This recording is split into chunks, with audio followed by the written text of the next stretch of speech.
个全台湾大欠粮，农委会主委陈吉仲下晡来召开着记者会，表示讲，为着要鼓励粮农提升着鸡卵的产量，将会奖励这个粮农生产鸡卵每台斤3块，若这个生卵鸡代用的费用补贴着一只25块。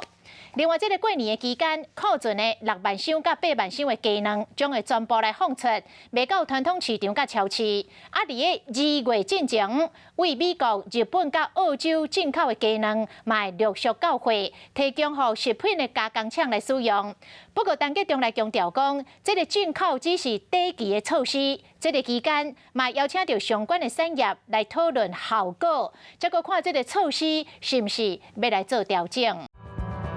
想要获取更多新闻资讯，想要看到主播最新的动态，赶快订阅华视 YouTube 频道。